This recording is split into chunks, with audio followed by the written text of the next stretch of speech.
Did you struggle when you first decided to give up alcohol? And if so, what kept you disciplined? Oh my goodness. The biggest struggle, one of the biggest struggles of my life, I think. Giving up alcohol is like giving up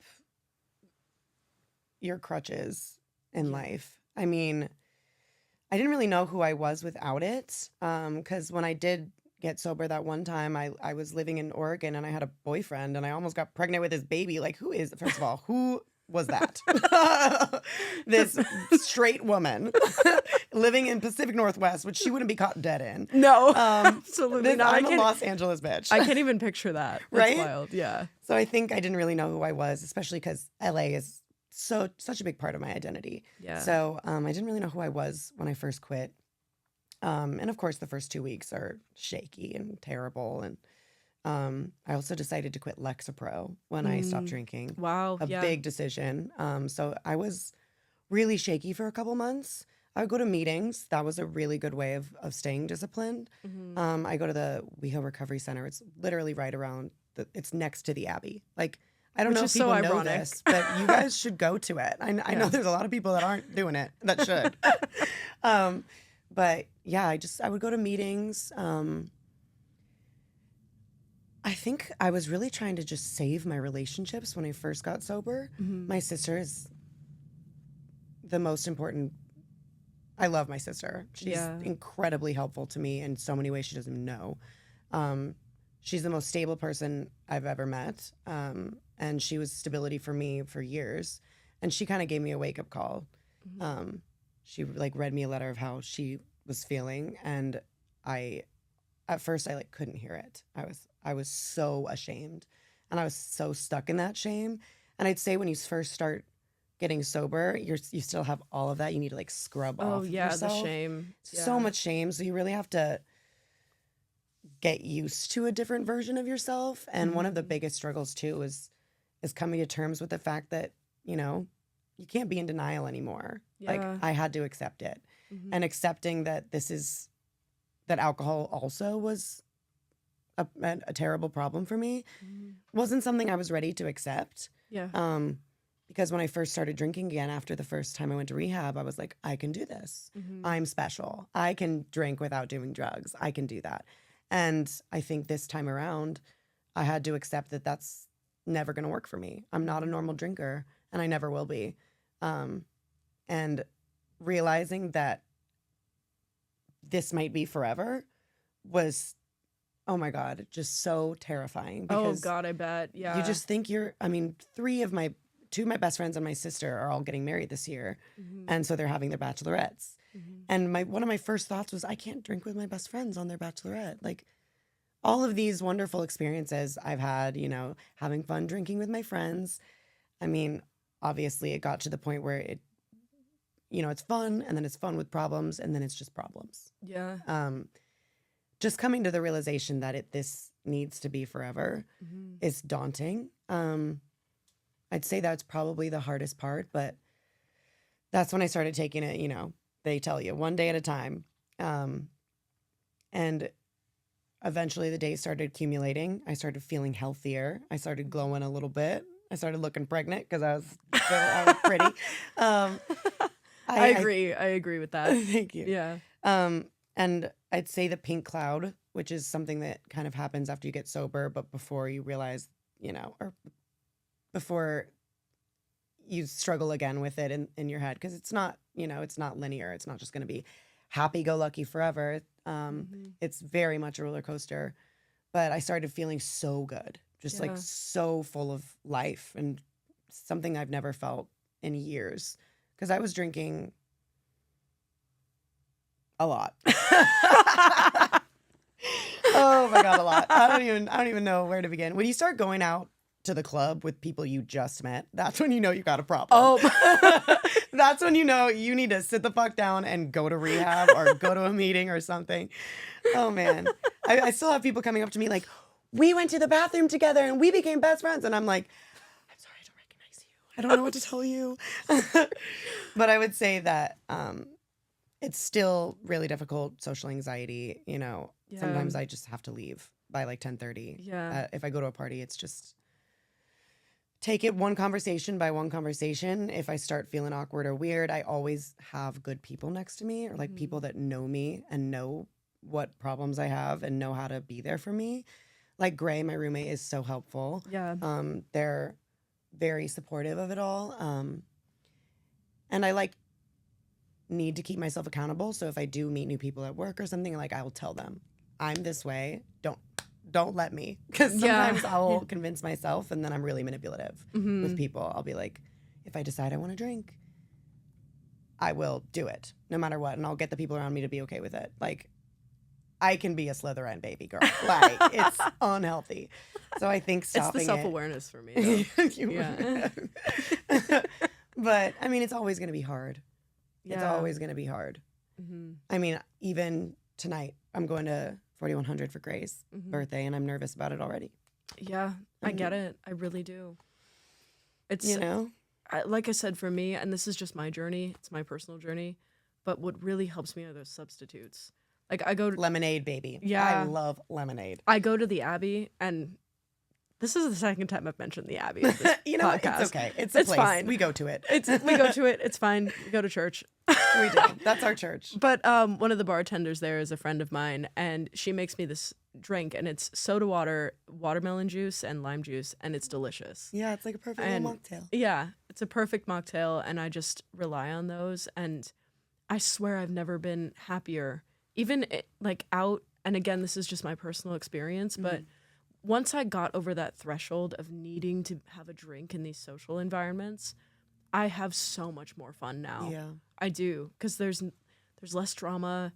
I have more control over my emotions. Even if something does go down, I can ground myself better than if I were drunk or on some other substance. Absolutely. But I have such a better time now, which is crazy. Like once you cross that threshold. And for me, I mean, again, this is just what works for me. Right. But I try to not think in absolutes, and like maybe this could happen again at some point in the future. Yeah. But at this point, I don't know. Like I kind of doubt it because I feel so good. It's so hard to see like too far in the future because you're so, you know, that is terrifying. To Yeah, just it think is about. terrifying. I mean, it's for so sure. daunting to just be like, what if in 2 years, you know, so sometimes I have to think like, this is for now, this is for today, this is how I'm feeling. But mocktails are great. I always have like a lemonade to hold. Yeah. And I feel like with each event, I'm getting more and more comfortable being myself and engaging because I am an extrovert and I do need this. Yeah. Like I can't just stay at home because then I don't have any of the things that keep me outlet. going. Yeah. And I had a really good time at Hidden Hearts last week. Oh, like the yeah. first time I've That been. is such a good event. I was like, wow, this is such a comfortable event. Everyone was like it was like bright out. People were there at like 8:30. I was like, this is amazing. Yeah. It was great. It's so great. I love that event so much. And I went there stone cold sober. Yeah. Actually. Not the time you went, but the time before that. Yeah. And I had so much fun. Casual feelings. It was great. It was like a really comfortable environment. I think West Hollywood sometimes can be. That's where it gets dark for me. Yeah. Yeah. But I think it's because the people that are going out, you can go out in WeHo every day if you want to. if you want to. That's always the place that when I'm doing my worst, I'm there every day. Like that can be like a little events like Hidden Hearts or like certain things that are like once in a while, like Futch, always a cool place to go. I was addicted to West Hollywood. Yeah. Because it's a party no matter what day of the week. You could go on Monday afternoon and get faded and become friends with strangers. And it was just it can be such a toxic environment. It is, and it is very addictive. You know what I've realized, even after getting to this point where I'm not drinking and I'm not interested in it anytime soon, I'm still addicted to WeHo. Oh, yeah. I'm still addicted to WeHo. I literally work in WeHo, and sometimes I get off and I'm like, what can I do? What can I do? Is anyone here? This is going to be fun. It's always a party. Yeah. How do you cope with the social anxiety now that you're sober? Do you have any rituals, routines? You know, I've been really trying, like, I have my little Alexa. First of all, my cat is a huge help for my social anxiety. Like, knowing when to leave is a huge thing for me. Yeah. Because, like, I'm always socially anxious. That was a big reason for drinking. I'm also, my anxiety stems from, like, the energy in the room. And me thinking that I'm in control of everyone's energy, no matter who's throwing the party, no matter where we are. I feel like this desperate need to control the energy of the room. Like if someone's uncomfortable, I feel it and I need to make them comfortable. And it's like, I think it's my job, but it's not. So a lot of my social anxiety comes from just reading the room, because when I was young, I had to learn how to be very vigilant of the energies around me because of the way that my parents' relationship and mine kind of worked. Yeah. And didn't work. And so I've learned to be vigilant of the energies, and I learned how to like immediately feel people's energies, which is also an anxious attachment. Which is also an anxious attachment.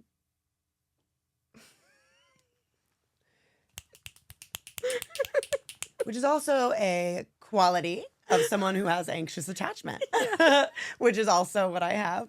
I'm leaving that in. Couldn't get that. That was great. So yeah, I think with social anxiety, I'm learning to know when to leave. I'm using lemonade. I'm always keeping people that I'm very close to with me. Yeah. If I'm not with someone or near someone that I consider a best friend, I usually don't go. Yeah. Just for now. I mean, I can probably, I'm good with strangers. I'm good with meeting new people. But right now, in order to keep myself accountable and to keep myself comfortable, I really need a best friend there. Like, just someone that sees me and can honestly tell when my energy's kind of flipping, so that they can tell me. Like Royal on Saturday would come up to me and be like, "How you doing?" I'd be like, "Not well." And she'd be like, "Breathe." And then we'd sit, we'd hold each other's hands and we'd breathe, and then we'd move on. So like little things like that. And I go home when I need to go home, and I listen to yoga music. I literally be like, "Alexa, play yoga music." And then I'll just like sit with my cat and I'll breathe. Yeah, social anxiety is going to be hard, I think. But the more time I spend away from alcohol, the easier it gets. Yeah, I agree with that.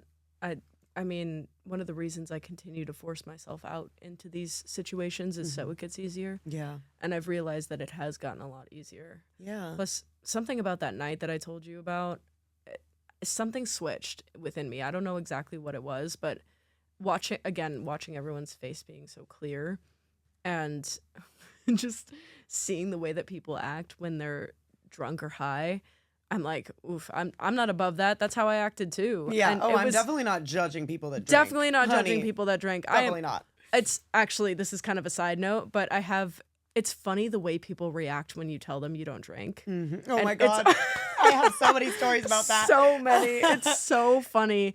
And my best friends, they love to give me shit about it. Yeah. They love to give me shit about it, which is it's hilarious. But I don't know. There was something about that night that flipped a switch in me. And I was like, I don't want to act like that anymore. Yeah. And like I said, I'm in no place to judge a drink. Oh, yeah. One of the things my friends do is like, are you going to judge me now? Are you going to judge me now? And I like, do not think I'm better than anyone. No. If anything, I'm worse. If anything, I'm worse. I'm like, I am in no position. I have had a million. Like, Yeah. Please drink your drink. Have fun. Have a good time. I was spending $1,400 a month on alcohol, so no judgment, sister. No judgment at all. But it is funny the way people react now. Yeah. I mean, when I first got sober, it was so funny. Like, I would very rarely go out, but when I would, I'd like drive people. And it's so funny that the people that are, when they get really drunk, they really want to come tell me how proud they are of me. And I'm like, oh, here we go. And they're like giving me this long, like, I can't believe you. You're so amazing. But it's like they're 2 inches from my face. I can smell their breath. And they're just like, you are amazing. I'm so proud of you. Literally. Like, I never do what you're doing. I just love you. And I'm like, like, I mean, obviously I appreciate the words, but it usually ends up being like a 10-minute thing. And I'm just kind of like slowly inching away. Like, I can smell your breath. Like, it's just like, and of course it's coming from such a sweet, good place, but I'm like, it's not helping me right now. Like, I'm actually very uncomfortable. Oh my God. It's really funny. I'm like, I love you. Walk away. Please walk away. You're like, and I have to leave now. Yeah, and now I really gotta go hang out with my cat. My cat is like, that is so the funny. best. You know, another thing that keeps me grounded, I love being the designated driver. It's so fun. I love It's the most being control I've ever had. Yes. I love it. I also like the idea of making sure my friends get home safe. Yeah, that's so Like sweet. my best friends from high school, the ones that I could cry about. Yeah. I don't even think we were drinking, so the story doesn't even really apply. But I drove them from Pasadena to Hollywood and then back to Pasadena, Wow, and that's a long drive. it's a long drive. But I was more than happy to do it because I Yeah. was like, if I can get these two home safe, then that's great. And they can. I told them I was like, I'm driving. You guys can drink if you want. I don't think they did, but even still, just having that option, I Yeah. love being that person. It's amazing to be able to perform acts of service for people. Mhm. Honestly, your entire love, like all of your love languages shift when you get sober because you realize that you have so much more to give people. Oh yeah. Like I have Yeah. so much more love in me to give because I'm pouring water in my own cup. I finally have a full cup because I have time for myself. I have like healthy time for myself where I'm in my solitude. I'm serene. I've fully feel in my peace. I'm protecting it. And I realize that like I have so much more love to give. Yeah. I will acts of service your ass off. I will fucking take out the trash every day. Like I will drive you to Timbuktu. I'll drive you to the airport. I will give you a coffee. Like when my friend's going through divorce, I'll pick her up some creation and I'll drop it off at her house. Or like I just have so much more inside of me now. And it's instead of like a big anxiety day where I can't answer my phone at all, like, and I just ignore my friends for like days because I just can't bring myself to do it. I feel so in control of the love that I give to people. Yeah. And now that I'm giving it to myself, like I will be able to drive them from Pasadena to Hollywood back to Pasadena, and I'll feel so good about it. No, I feel so good about it. It is one of my favorite things to do. I like, again, I'm quoting Tom Holland, Jesus. As we But should. I like being a dependable person, and That changes completely. I once you really stop do. drinking. I like being that person that people can go to, and I've definitely noticed what the story you told, and that people will come up to you and be like, "I'm so proud of you. Yeah. I'm so proud of you." And you're like, I could never do what you do. Yeah, no, it's hilarious. It's funny the way people react. I get different reactions. Yeah. My dad, like, bless his soul, I love my dad. But the other day, I was in the kitchen with him, and he's drinking a beer, and he's waving it in front of my face. He's like, do you want it? He's like, Why don't you want it? Everyone's doing it. Why aren't you? I'm going, why is this such a big deal? It's crazy. It's definitely a big step. People think it's wild. People think it's wild. I think it's because it taps something like an insecurity within themselves. Yeah. And like I said, I'm not trying to bring that out. I really am not in any place to judge a person that drinks. So I just don't know, hope that it's just people funny. can find this if they need it. Yeah. And that's like what I do hope with, sharing that I'm sober, like online or whatever. Like if I've gotten so many DMs about people that are trying and people that are I'm doing their sure. best and asking for advice. And like, I finally feel like I'm in a place to share my experience. And like, I know some people that need this that have told me that they do and that aren't using it or utilizing like meetings or sobriety yet. And I'm just hoping they do. And I know that they will when the time is right because it's not something I can force on someone. You have to decide it for yourself. Yeah, you have to come to that conclusion on your own. Yeah. That's amazing. I love that you do that. And I'm so inspired by your story, truly. So what is an unexpected benefit? Something that you didn't expect from being sober? So when I got sober, I stopped Lexapro because I realized that my biggest issue with my brain has been my ADHD. And so I really needed to just attack my dopamine. So I'm on Wellbutrin and it's super helpful. But I think that my up and down issues were really coming from drinking so much and not really my serotonin deficiency. So I stopped Lexapro. And one of the best benefits of stopping drinking and combining it with quitting Lexapro has been like my emotional range. Yeah. Like my emotional range is back and it's fucking awesome. And I used to think it was this terrible curse that I had that I felt so deeply. But now I'm like, I get choked up like that first of all, like that.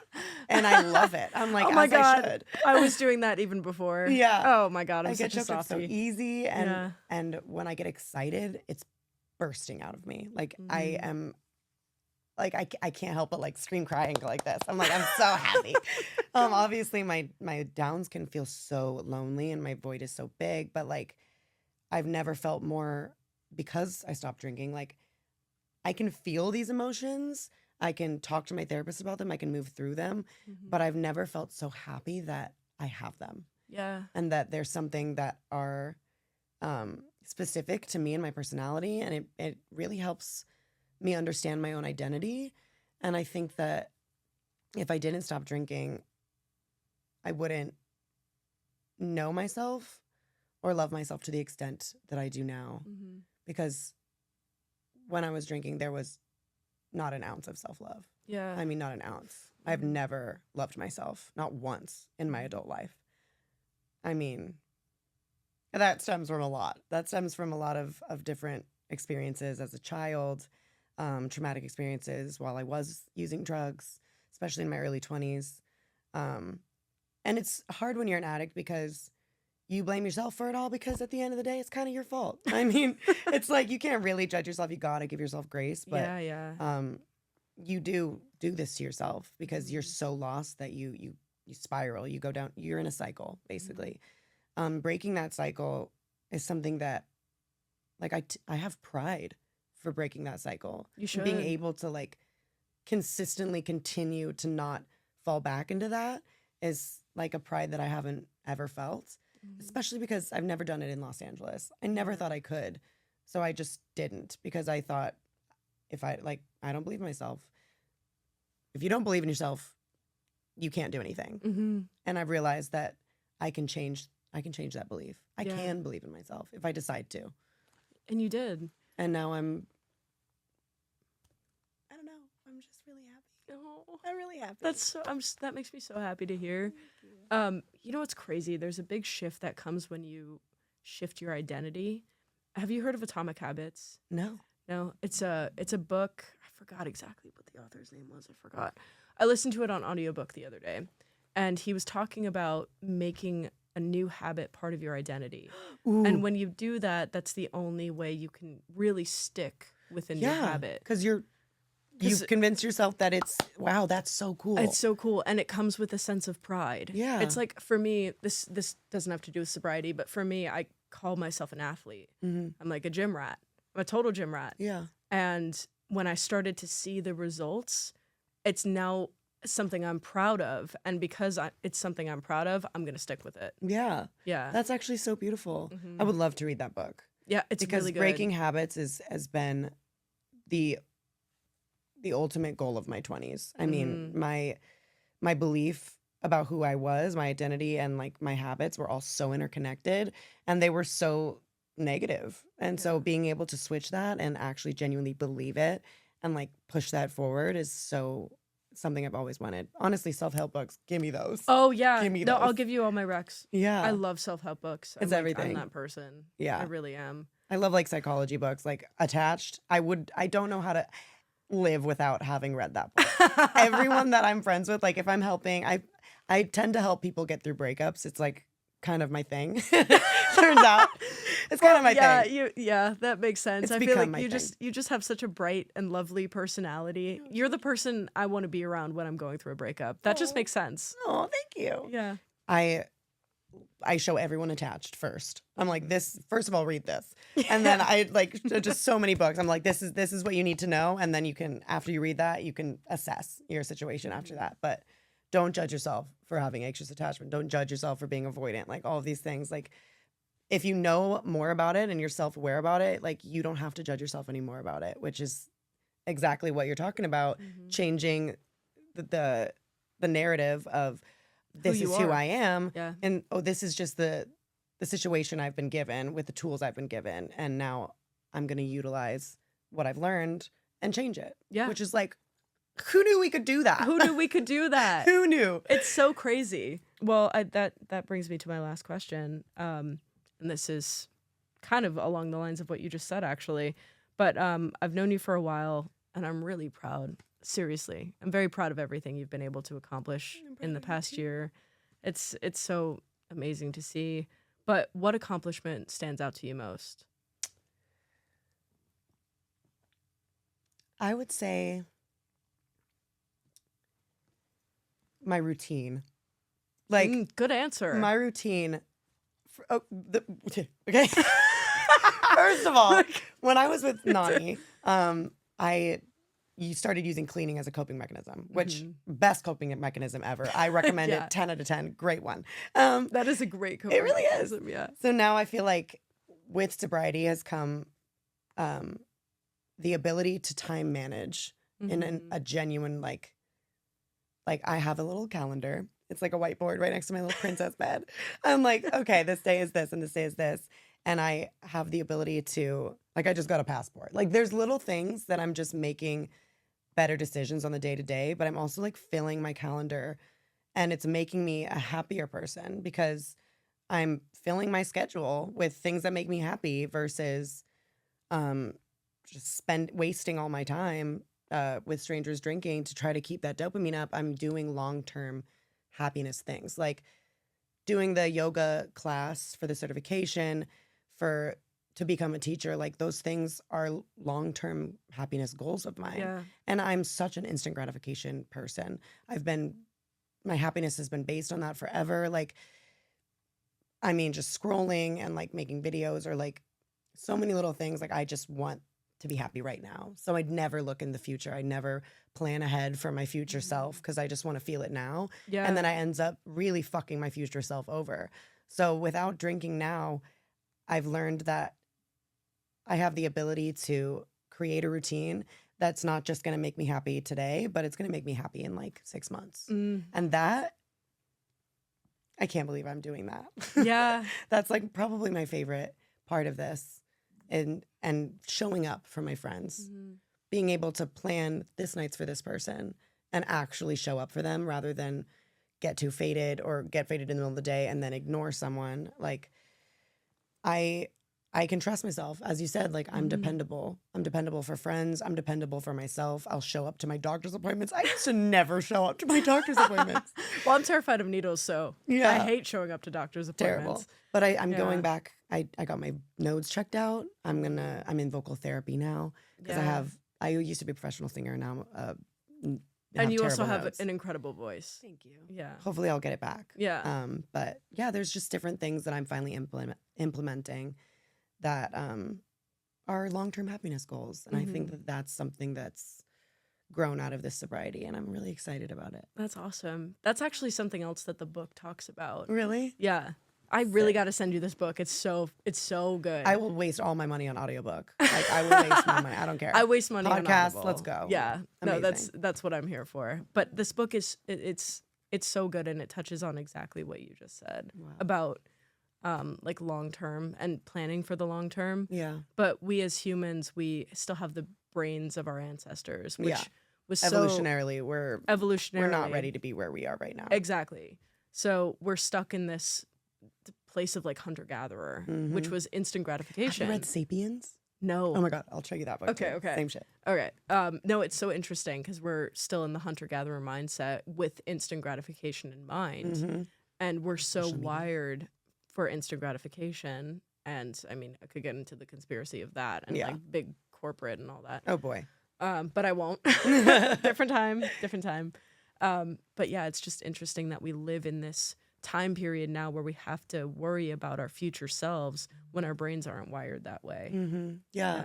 It's wild. I mean, I have to convince myself sometimes, like, no, Jenna, you're not being chased by a lion. You're literally just like on Instagram. Like, you're not like, don't freak out. But yeah, trying to calm yourself down when you're literally, your brain thinks you're about to be murdered. Like, you don't need that. We don't need that anymore. But everything is making us nervous, and it's just no, it's crazy, and it's a lot to be said for discipline. Like, I'm a person that really values discipline. That's one of my core values. Wow. And I think it's such a hard thing to do in the modern day world. I mean, again, I'll bring up the gym, for example, but like, if we don't see the results right away, then we don't want to do it. And that's human nature, and people beat themselves up for not wanting to do it.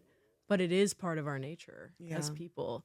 And then you have to wait and wait until you finally see those results. Yeah. And that's a hard thing to do. I'm finally seeing my results right now. Exactly. My ass has never looked as good. Call me. But you're seeing the results of sobriety too. And that's something that can keep you disciplined. Yeah. You know? Oh, Keep you look going. at us. I'm so proud of I know, I'm so proud of us. Anyway, I'm so proud of your journey, and I'm so happy you're here. Thank you for being vulnerable and telling your story. Of course. Thank you so much for having me. Yeah. Thank you for telling me your story. I'm so amazed by us, and I'm ready for us to just dominate this world. Let's go. Let's fucking go. Let's fucking go. Let's go. We're about to go. We're about to go. Yay. Oh, I love you so much. I love you Thank too. you. Thank you. Thank you. Yeah. God. Peace out, motherfuckers. I'm leaving that in there. Leaving this in there.